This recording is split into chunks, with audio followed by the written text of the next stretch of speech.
Eli, we're here in Tent City in Sacramento, and you're homeless. Tell me about it.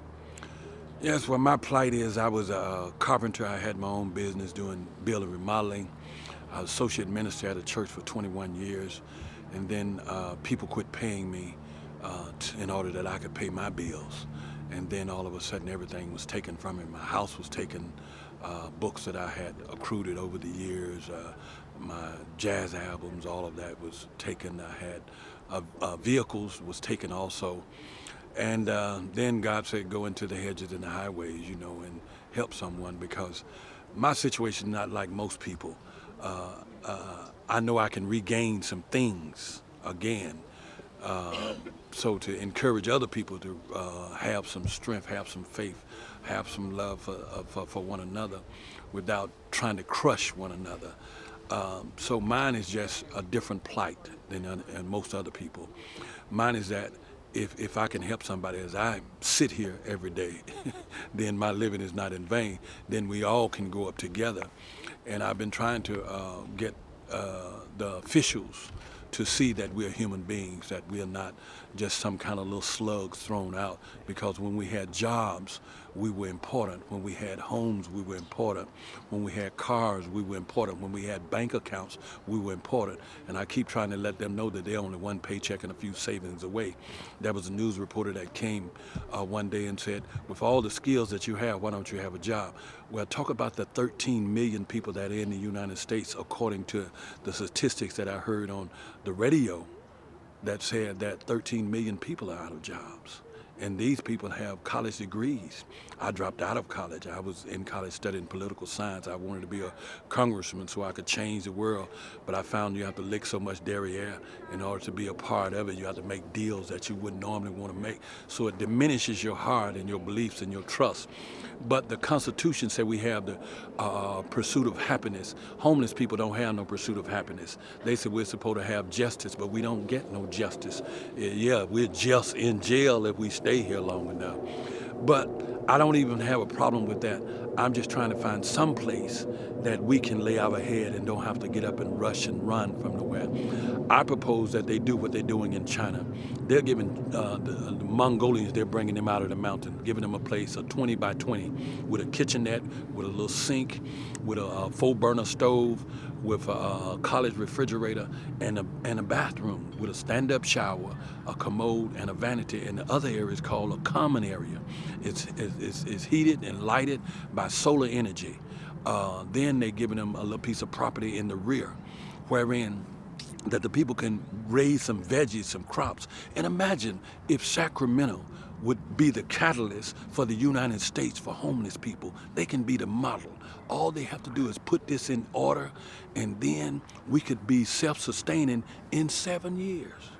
Raising crops, doing the things we used to do. I love that idea. I got to look that up. I've got to look that. Yeah. I mean, maybe Oprah was kind of the catalyst that created this mess when she came in here 3 years ago. Mm-hmm. Maybe they can do something and push that forward. Yeah, all they have to do is just get a piece of land. They have some efficiency houses, and you don't need no living room, bedroom, and dining room and all of that. Where you can just lay down a mattress and get you a good night's sleep, where you can take a bath when you want to, where you can prepare a little food when you want to, where the kids can have an address so when they have to go to school, they don't have to miss school because they don't have an address, where homeless people can have an address where they can get their mail, where they can do the little positive things.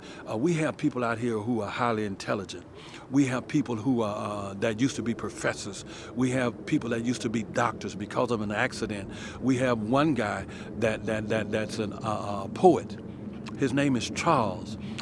Online, he's Charles the Poet, 2003, 2004. Man has a 4th grade education, but he writes stuff like Browning, oh Lord, it's slipping me. Phyllis Wheatley. He writes stuff similar to Thompson and people of this nature. Henry Wadsworth Longfellow, he's one of them type guys. And this guy has a 4th grade education. And to read some of his stuff bring tears to your eye. He wrote one about Skid Row that just tears you up. And I tried to get him to give me some of his... He's still here? He's left for a minute. He'll be back. Okay. He's gone for a couple of weeks to visit some family. Right. And he had to, naturally get somebody to give him a ticket in order to Gotcha, go. all that. And he'll be back shortly. So what's your future like? My future is great because God's given me a dream that we will have someplace stable that we can live. I'm too old to get a job and too young to get Social Security.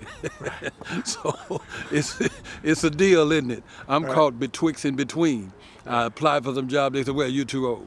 Right. Then I'm not into this technology field, so I'm computer illiterate.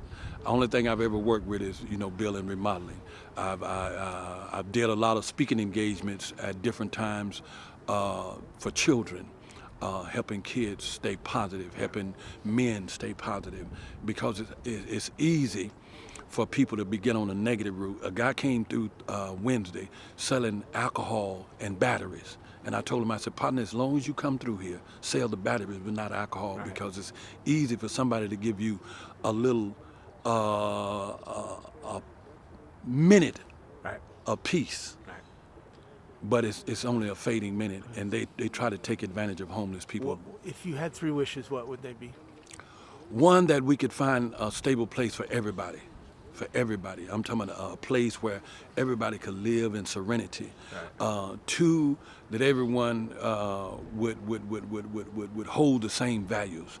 That we would go to what it said, love ye one another. Then 3, that we could just rest for a while. Well, I'm with you. Just rest for a while, because that's one of the biggest things, having rest. They try to continually upset our spirits. They try to frighten us all the time about you're going to either go to jail or you're going to lose all your stuff. But I lost all my stuff. I lost books that were so valuable that it's intense. I don't believe I'll ever get one. One by Richard Wright, You Can Work Wonders Within Yourself. It went out of print in '64. Wow. And that's what you want back. Yeah, books, music, just music that you could listen to. A guy named Noah Pointer who mixed jazz and classical music together called Fantasia, things of that nature. To be able to sit on the porch and rock in a swing, let your feet just blow in the breeze. Oh my gosh. Just to be able to go in the house and take a shower when you get ready. Oh my. To be able to just have a sandwich. Excuse me. Just to have what they said we supposed to have. The human dream. The American dream. Yeah. That we could have life, limb, justice, and in intense part the pursuit of happiness. Yeah. So we try to mete out as much happiness as we can out here. And well, it was an honor to meet you, sir. thank you, sir. Thank you very sir. much for talking to me. Thank you.